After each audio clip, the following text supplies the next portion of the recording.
Morning, Steve. Good morning. Morning. Steve, can we start off by talking, obviously, about the dinner, the film, The Dinner. But one of my favourite lines of any film of all time was yours in it. Well, and mainly because the film takes you to such depths, and then suddenly you're hit with this line, which was the maitre d' of the restaurant said to you, "Is there anything else I can get you?"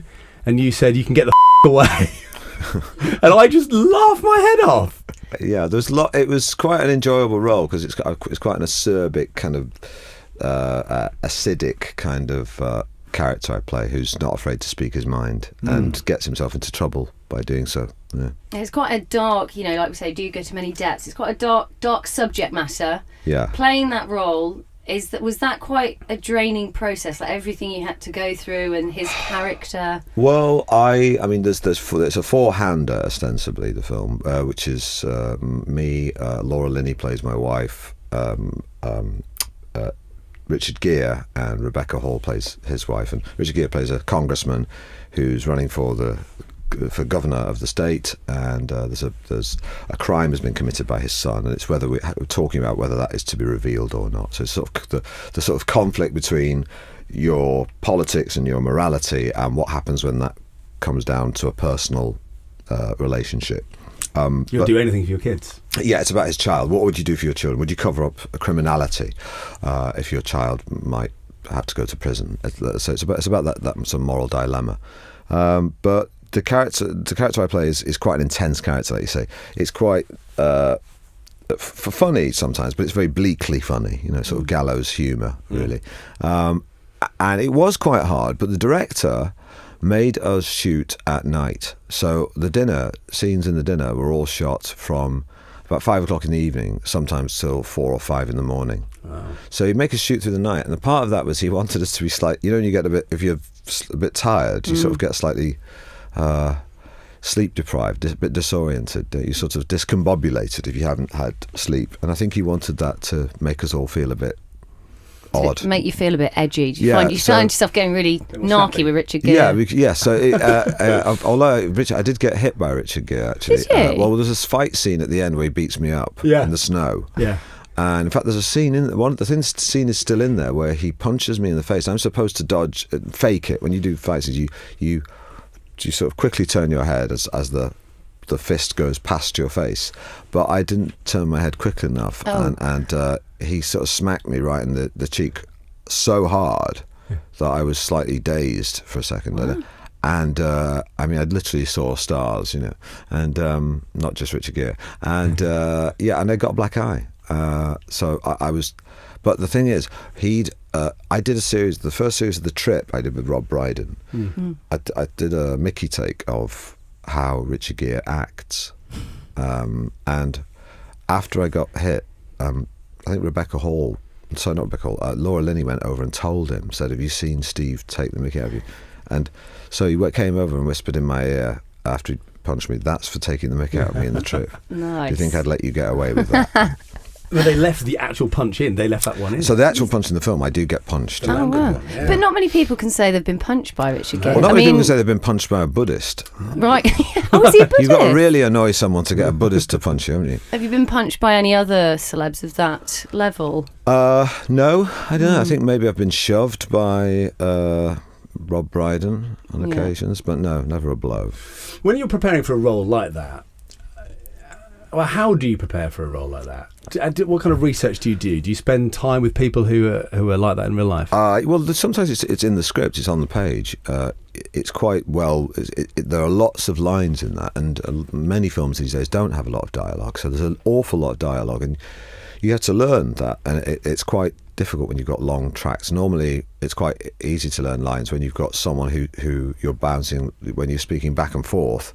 Each person prompts the other person's line. But when you've got long tracts of monologue, it's quite difficult. So you have to, but you find the character in the dialogue. Really. I mean, I had to do an American accent, which is obviously that's something you practice. I had a coach, but you find it in the. I didn't have to. I'm not really a method actor. I don't think if you're playing a homeless person, you have to go and live under Waterloo Bridge for 2 weeks.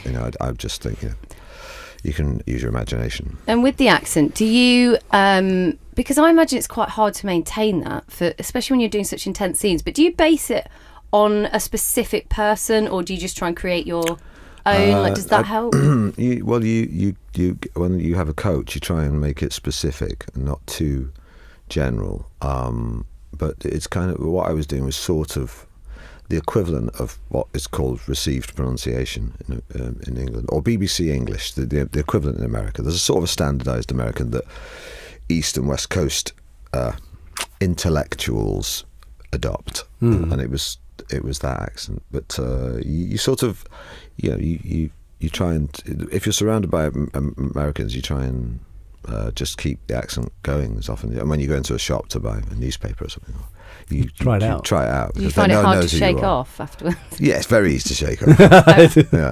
Yeah. We'd like you to do the rest of the interview in the accent. What was it like meeting and working with Richard Gere? I mean, he's a seriously smooth.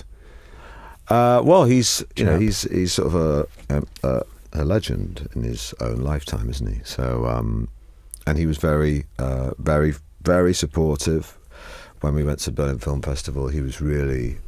I was probably in the cast the one whose background isn't entirely serious, dramatic acting based. So it was. But I was very well supported by the other cast members, who are sort of big, heavy hitters in drama. Every single one of them, and Richard probably more than anyone. And he was really friendly, very nice to me, gave me a big hug. I'm supposed to be playing his brother. The first scene we shot was at Gettysburg, which was very quite an intense scene. So you're sort of jumping in at the deep end. Normally when you're making a movie, you sort of ramp up to things, you get to know people, but it was literally like jumping in at the deep end. And we got there. You sort of have to. It's one of the things about acting is when you work with people you just met, you have to suddenly manufacture a very personal relationship that normally would take years, and that's part of the job. Really. And is it okay? This is a weird thing to say because you are an actor, but is it hard if it's a scene you barely know the guy that you're tucking into him in a scene? Is it hard to? It must be hard to do. Well, if you trust the people around you, then you try and sort of accelerate the getting to know someone process. Right. You have to, because it's quite a short amount of time relatively. It's like 6 weeks or something. So you have to get over that quickly and trust people too. There was no rehearsal period at all. It was just we literally dived in and had to really manufacture this close personal relationship. But if you work with professionals, then they know how to do that. Yeah. Did you get to actually tuck into much of the food, or it did look exquisite? It was nice food. It wasn't real. It wasn't a real restaurant. It was a sort of a derelict house in upstate New York that we converted into an imaginary posh restaurant. But the food was made by a proper chef, and it was very nice. Yeah, do you find many of your projects now, are you trying to base, what with the dinner and the trip, are you basically picking projects that you can focus around great food and eating well? I had to say, it was the trip more than the dinner. The dinner was sort of pretend nice food and was pretty nice, but the trip are real restaurants that Rob and I eat at, and they are fantastic restaurants. There's never a bad one, and the food is fantastic. The hardest thing when you're doing the trip is not, because each dinner takes 8 hours to shoot, so you're kind of being served the same food over and over, and the trick is not to eat it all on the first go, right, and to pace yourself, and it's very hard when food is delicious to stop yourself for finishing the meal, because if you do that you're going to have to eat it 4 times. I actually went on holiday a couple of years ago to Italy and tried to recreate the trip, not with as many impressions, but it is a good way to. I wasn't filming it either, so. Well, it's a lot of people try to replicate the journey we go on, because we go on a sort of physical journey which is replicable, and we after we did the trip to Italy, the second one, Vogue magazine, who Anna Wintour seemed to be particularly obsessed with the trip at that time, sent Rob and I back to Italy after we'd finished it, after it had been broadcast, in fact, with Anton Corbin, the photographer, to take 2 photographs of us in Ravello. So we went back there for a couple of nights, and Rob and I were eating at a restaurant, not being filmed, just eating at a restaurant, and about 3 couples came up to us and said, "Oh my God, we're here in Italy because we saw the trip, and here you are in the restaurant eating as if we never left, and we just lived there eating food, waiting for them to arrive." Yeah. And because of the nature that it's filmed, because obviously it's you guys being you, but there's a sort of fictional narrative. Do people ever get confused and sort of come up to you and go, "Oh, how's Misha?" Or funnily enough, yes, they do. Well, I mean, the first series of the trip, I sleep with the receptionist at the first hotel we stay at, and of course that was an actor playing the receptionist. I didn't really sleep with the receptionist. It's all fictitious. But people have gone back to that hotel and say, "Can we see is Magda here?" The receptionist that slept with Steve Coogan. So sometimes people do get that confused. I think Rob told me at the last trip that he the last trip where he has an affair. The affair. I'll be honest. I knew it was fictional, but I still hurt. I was like, because you think, why has he done that? He's got a wife at home, and apparently people were saying to his real wife, "You must be going through a difficult time at the moment." Because they think it's real. And the thing is, you think, well, if it was real, why would if it was someone really having an affair, would they let a film crew film? Yes, there is that. No, people don't think of that. But people get very absorbed in these things, don't they? People get very upset about Coronation Well, people Street. get easily confused. Soap operas in particular, I think, Yeah. well, I don't know, it's to do with the demographic that watch soap operas, but they really do believe that when they commit, violent or reprehensible acts, that the actor himself or herself is guilty of them. Yeah. We recently had a chat with Noel Gallagher on the show, and we were talking food with him. He's a big advocate of a What's-It, of his snack of choice. His actual line was, "If you don't like a What's-It, you've got no soul." Do you have a particular snack of choice? I'm very middle class these days, so I probably go for like very upmarket things called kettle chips, which is like a posh name for crisps. Did you hear recently that Liam Gallagher told an anecdote about you at a wedding? Oh, yeah, I didn't know he told it at a wedding, but I do know that, it's true. It is true. It is true. I did spend the night with him in a castle in Ireland. We were in the basement, actually. What he missed out was, we went into the basement. There was a woman playing a harp there, playing Irish music for American tourists, basically. And they didn't know who Liam or I were. But we went down to this sort of basement where there was lots of there was a pianist and a harpist, and one of them said, I think the woman playing the harp said, "We're delighted to say that we have Liam Gallagher from the Oasis here today. Liam, would you get up and sing us a song?" And he went, "No, can't. Our kid'll do me head in," or something like that. And so they said, "Why don't you get up, Steve?" So I got up and sang, accompanied by the harpist and the pianist. I sang "Wind Beneath Your Wings." Right. What But I sang it in a very kind of, I was sort of doing it in a kind of jokey way. I was sort of saying, "You ever know that you're my hero." I was doing it like that, and he was laughing at it. I remember the American tourist was saying, be quiet, be quiet. The guy has a nice voice. We're listening to him sing a song, so stop interrupting him.